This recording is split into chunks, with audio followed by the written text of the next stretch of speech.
The second of three stakes races on Saturday at Del Mar is the Grade 2 San Clemente Stakes, 3-year-old fillies at a mile on grass. And this race is positioned to be a prep for the Del Mar Oaks, the Grade 1 Del Mar Oaks that will be run on August 22nd. But here's kind of an interesting fact. The last 20 years, only 2 Del Mar Oaks winners came out of the San Clemente, which I think is kind of unusual considering the San Clemente is known as a prep for the Del Mar Oaks. It's really not that productive of a prep race, at least in regards to winners of the Del Mar Oaks. And we'll talk more about the Del Mar Oaks next month, August 22nd. In the meantime, what we do have is a field of 11 3-year-old fillies. Let's take a look at the field, and it's a wide open race. The favorite on the morning line is number 3, Laura's Light, at 3-1. It's a field of 11. Second choice on the morning line is on the next page. Number 9, Warren's Showtime, listed as the 7-2 second choice. Third choice in the field, number 1, She's So Special. Let's flip over the screen and take a look at numbers 9, 10, and 11. Warren's Showtime, 7-2 second choice. Geedy and Applecross. By the way, Applecross is a horse that I'm very intrigued in. Not necessarily at 12-1, but I have a feeling that she might float up a little bit. Okay, so why is number 3, Laura's Light, the 3-1 favorite on the morning line?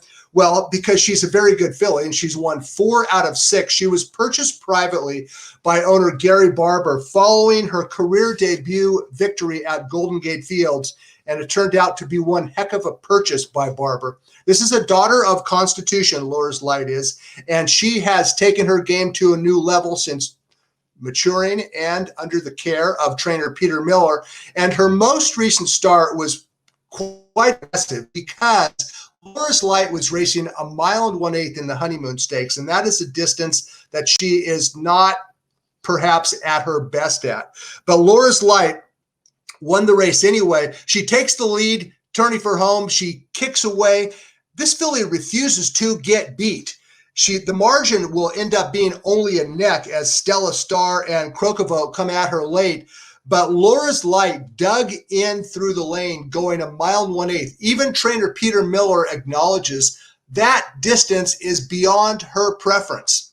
So what about Saturday? Well, she's shortening from 1 1/8 to a mile. She showed in that race, the Honeymoon Stakes, that she can sit second. She has speed, she's tactical, she can finish, and she's one tough filly to try to get past in the lane. Laura's Light's the most probable winner of this race, but it's not a one-horse race because she faces a formidable California bred by the name of Warren Showtime. Number 9, Warren Showtime, the 7-2 second choice on the morning line. Last time out, she won a dirt route despite losing ground every step of the way. The 2-3 finishers from that race, Smilin' Shirley and Big Sweep, were scheduled to run on Friday in the Fleet Treat. In fact, Warren Showtime also was entered Friday in the Fleet Treat, but she is expected to scratch from that race and run on Saturday in the San Clemente. Long on grass is what Warren Showtime wants to do. And as we go back and take a look at the last time she ran a mile on grass against 3-year-old fillies, it was in the China Doll. And she's in the white and black silks, and she's going to cut down to the inside. And this is a tough spot for any horse to rally through. Down on the inside, on the fence, didn't matter for Warren Showtime. She kicked away, and she won that race rather convincingly. She has won 5 out of 10, and we talked a little bit about Smilin' Tiger and his emergence as a California stallion. How about Clubhouse Ride? Warren Showtime, a daughter of Clubhouse Ride. Warren Showtime happens to be the leading progeny sired by Clubhouse Ride. He's a relatively young stallion, and Warren Showtime can top the $500,000 earnings mark if she wins the San Clemente. And it's kind of an interesting story over the last year. Warren Showtime made her career debut in the first Calbred 2-year-old race last summer at Del Mar. She finished third behind Smilin' Shirley. Smilin' Shirley is the horse to beat in the Fleet Treat on Friday. My point is, a year down the road, and Warren Showtime has established herself as a top 2-turn grass filly in California. She's won 5 out of 10, and she's good. And I had a very difficult time separating the two favorites, Laura's Light and Warren Showtime. I went back and forth. when all is said and done in horizontal multi-race wagers on Saturday, I'll probably end up using both of them. There's a long shot. Well, let's talk briefly about number one, She's So Special first. She's third choice on the morning line at 5-1. She's stretching out from a pair of sprints. She beat Colts and Geldings last time out, and she was actually entered in the Daisy Cutter a week ago, last weekend when racing was canceled. And during that time, trainer Peter Miller and this filly's owners decided that they don't want to run in the Daisy Cutter against older fillies and mares, including Steal the Diamonds. Instead, they opted to stretch her out.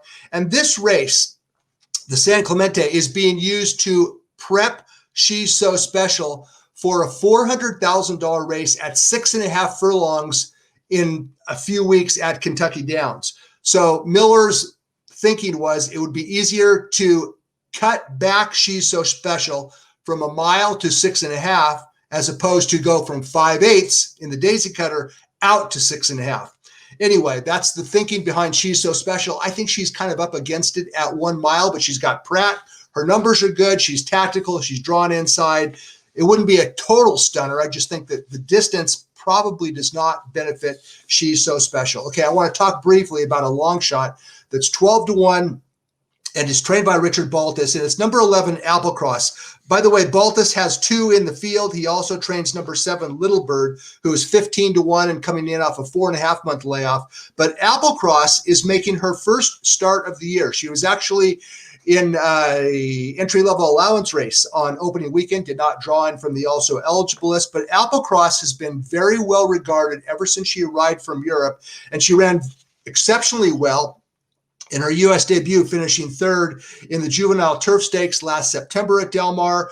She was expected to come back in a stakes race during the fall meet at Santa Anita. Something went haywire on the way to the track, and she had to scratch. She's only started once since then, but that was a good 5th in the Jimmy Durante. She came home that day in 23 and 23.15.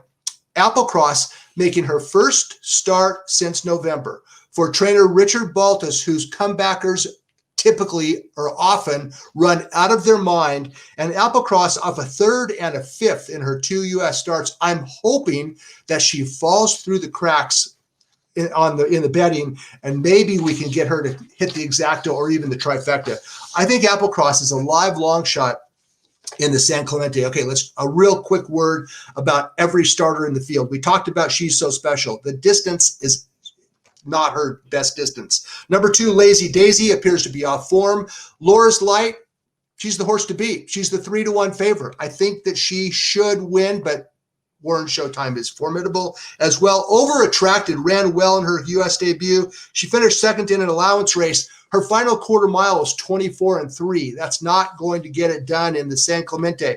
Crocovoke runs the same race every time. She loves to finish 2nd or 3rd. If you're playing trifectas, you have to use Crocovoke. Number 6, Cheermeister. She's coming in from Florida, and she is expected to set the pace, and that's not necessarily a good thing. The last 3 summers at Del Mar, there have been 45-mile grass races with the rails at 0. The rails are at 0 on Saturday. Only 7 of those 45-mile grass races was won by the pace setter. So only a 15% strike rate for pace setters, and Cheermeister is going to set the pace, most likely, and she also will be hounded by the 2 Peter Miller trainees, Laura's Light and She's So Special. Little Bird is a Baltus-trained comebacker, 4.5 months off. I have a hard time making a case for her on form. Number 8, Mind Out. She doesn't finish that well. Warren Showtime, we know she's rock solid. Number 10, Geedy. I have chased this filly so many times, I'm embarrassed to admit it, and I'm raising the white flag and saying no more for me. Now she's 20-1. Let's see what happens on Saturday. But I still, in my gut, I think that Geedy's a better filly than she's shown so far, but the results would suggest otherwise. And then finally on the bottom, number 11, Applecross, a filly who I expect to outrun her odds despite the outside post. When all is said and done in the Grade 2 San Clemente on Saturday at Del Mar, it's race number 9, and it looks like a race between Laura's Light and Warren Showtime, but don't let Applecross slip through the cracks at a big price. Race number 9 is the San Clemente, Laura's Light, my top selection.